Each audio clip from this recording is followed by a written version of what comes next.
ఉన్న సిటీలో దోమలు గుట్టి జనం చచ్చిపోతుంటే దాన్ని అడిగినోడు లేడు. ఫ్యూచర్ సిటీ కడతాడట. ఫ్యూచర్ సిటీ ఎవరు కడతారు? ఫ్యూచరే లేని నాయకుడు, ఆయనకు ఫ్యూచర్ లేదుగా. మళ్ళా తప్పిదారి ఆ పార్టీ ఇంకో 50 ఏళ్ళు ఇక్కడ ములకొత్తనేయకుండా చేసిపోతున్నాడు రేవంత్ రెడ్డి. కాంగ్రెస్ పార్టీని బొందబెట్టిపోతాడు. అట్లాంటి నాయకుడట ఫ్యూచర్ సిటీ కడతాడట. ఉన్న 14,000 ఎకరాలకు వాపసిస్తా అన్నోడు ఇవాళ ఇంకొక 16,000 ఎకరాలు మీ దగ్గరికి వెళ్ళి తీసుకుంటా అంటున్నాడు. ఎంత రియల్ ఎస్టేట్ మీద యావతోని భూములు అమ్ముకొని ఎట్లన్నా చేసి పైసలు చేసుకోవాలన్న ఆలోచన తప్ప వేరే ఆలోచన లేదు.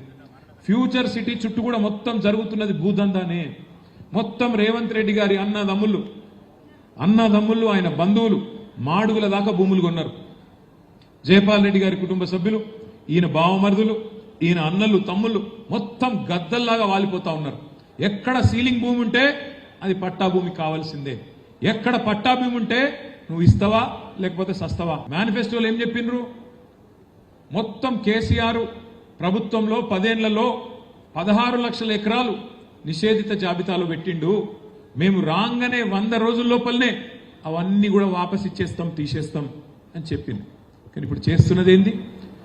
16 లక్షల ఎకరాలు ఆనాడు నిషేధిత జాబితాలో ఉంటే ఈరోజు 1 కోటి ఎకరాలను నిషేధిత జాబితాలో పెట్టిండు రేవంత్ రెడ్డి ప్రభుత్వం.